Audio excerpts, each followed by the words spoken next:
Compreendemos que a discussão do processo histórico, e não somente a descrição, promove o entendimento da construção do conhecimento científico, conduzindo o historiador da ciência à melhor compreensão da natureza da ciência. Nessa discussão, há que se ter uma visão geral do contexto social, político e cultural do momento em que o problema histórico está inserido, pois, entendendo tais conceitos, podemos compreender melhor os motivos e problemas que impulsionaram os cientistas a estudar determinadas situações. Dentre inúmeros e notórios episódios históricos de diversos cientistas, escolhemos um trabalho de Galileu. Tendo em vista esse olhar matemático de Galileu, optamos em descrever o processo de matematização do pêndulo simples. Por ser o seu primeiro estudo de aplicação da matematização em fenômenos físicos, Galileu iniciou seus próprios estudos matemáticos ao investigar o isocronismo das oscilações pendulares, em que o período de oscilação de um pêndulo é independente da sua amplitude, para pequenas oscilações apenas. Um pêndulo simples é um fio inextensível de massa desprezível fixo em uma de suas extremidades com um corpo de massa m preso à sua outra extremidade. Quando retirado de sua posição de equilíbrio e solto, o pêndulo começa a oscilar. A amplitude do movimento será a distância entre a posição de equilíbrio e a posição extrema ocupada pelo corpo que oscila. Mas como tudo isso foi descoberto, quem observou e deduziu tais conceitos e para que isso serve?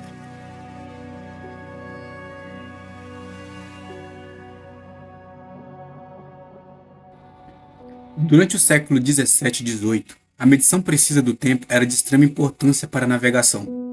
Em tal época, a medição de latitudes possuía uma precisão muito grande, diferentemente da medição de longitudes. Tal problema despertou o interesse em nomes importantes da ciência, como Galileu Galilei, Isaac Newton, Jean-Dominique e Christian Huygens.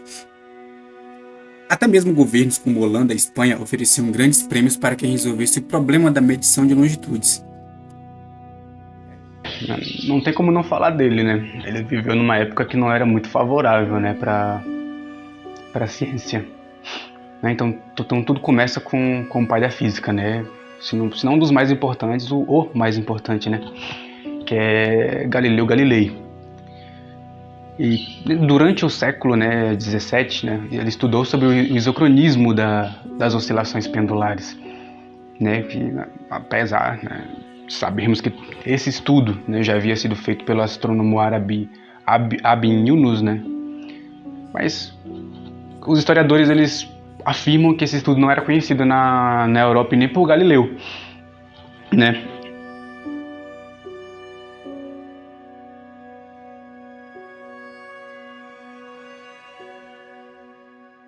Então,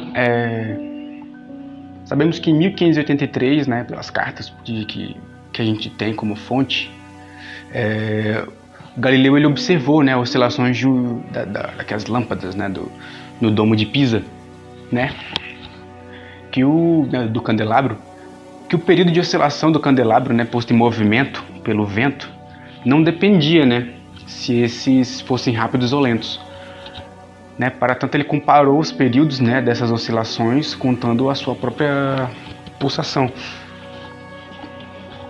Mas o que impressionou Galileu, né, não foi apenas que o pêndulo, né, oscilava para trás e para frente, né, em tempos iguais, mas que o tempo de oscilação continuava o mesmo, que é o arco pelo qual oscilava fosse grande ou pequeno, né? Então, dependendo da amplitude, né, se uma amplitude fosse maior ou menor, os dois pêndulos gastavam tempos iguais. Em uma carta de 29 de novembro de 1602 a Guidobaldo, Galileu insiste em tentar convencê-lo de que o movimento pendular é feito em tempos iguais no mesmo quarto do círculo.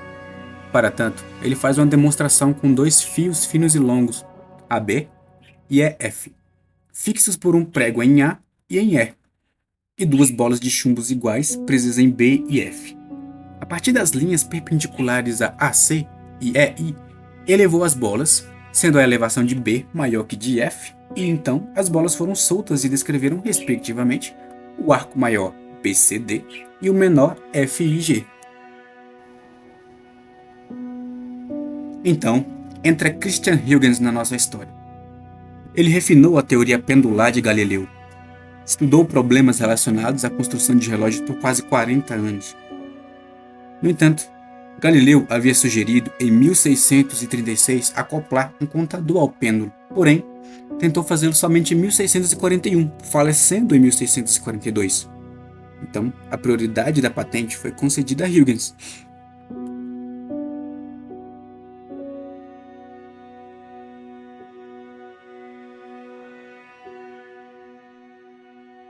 Então, podemos descrever aqui a situação física de um pêndulo, né, como está no quadro.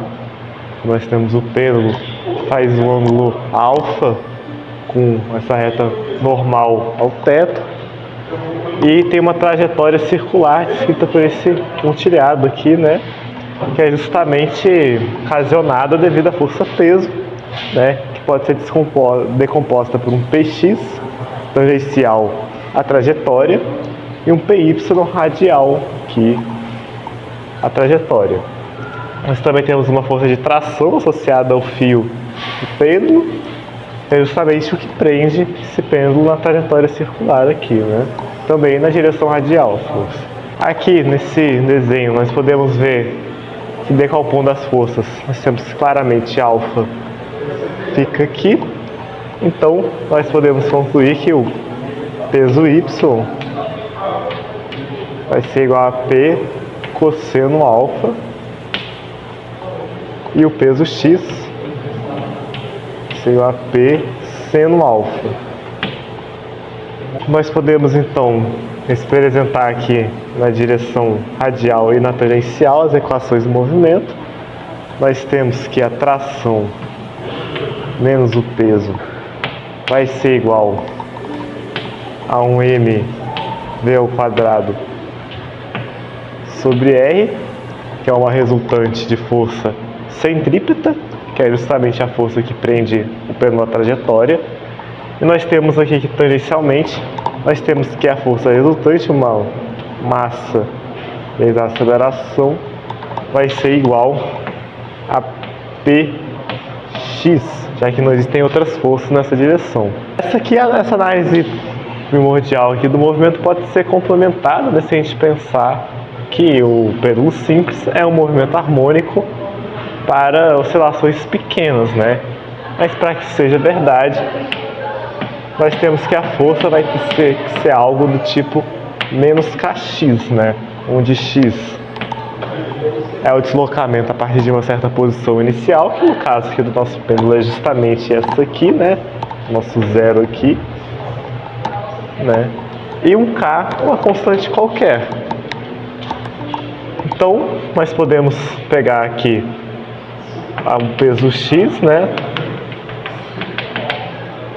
E manipular ele da seguinte forma, né? A gente vai ter que o peso x vai ser igual a mg seno θ, seno alfa, mg seno alfa, e nós podemos que isso aqui vai ser igual à própria força, né? Então a gente pode representar aqui o seno de alfa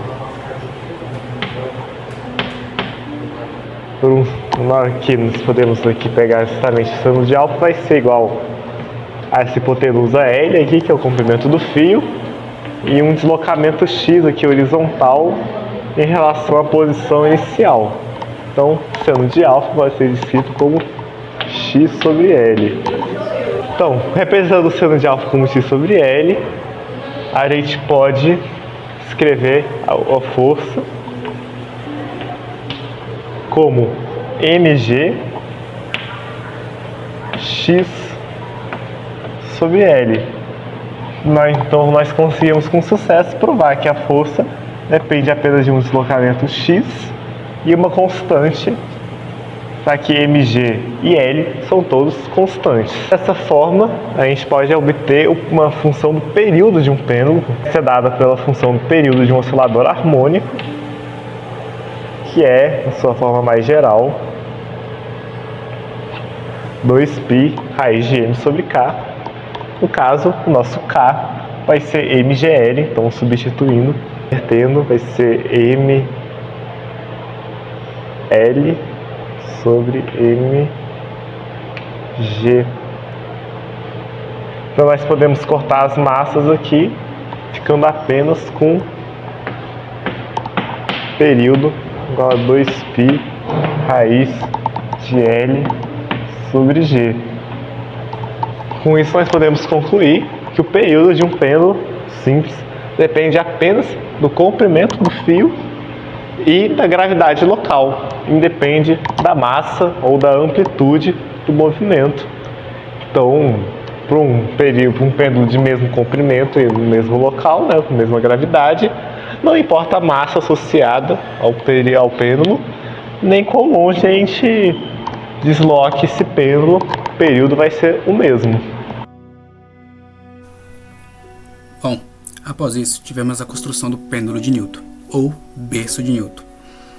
Ele era um dispositivo que recebe o nome do físico Isaac Newton por demonstrar empiricamente a conservação do momento e da energia, leis físicas essas que eram estudadas e demonstradas por Newton.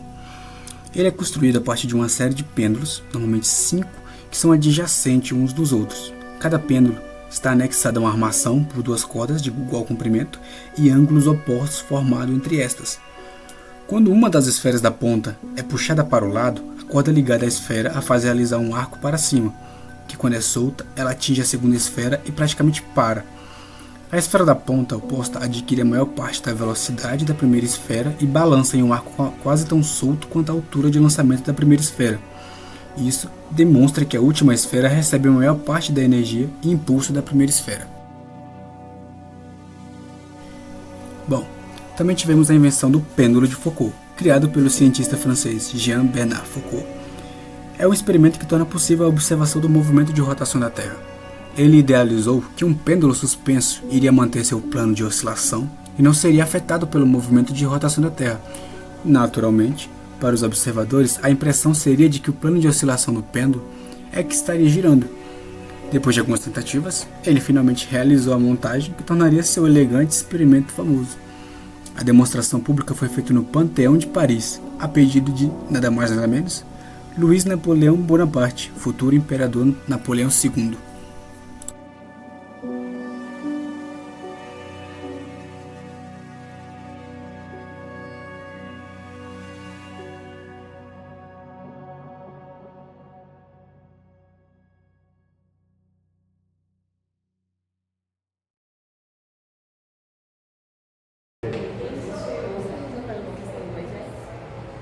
Não é. Pô, nós está gravando um trabalho de mecânica. De mecânica, né? Só continua. A engenharia de áreas técnicas. Para de rir, mano. Cara, fica rindo, por cima fica óbvio que eu tô olhando pra lá e não pra câmera.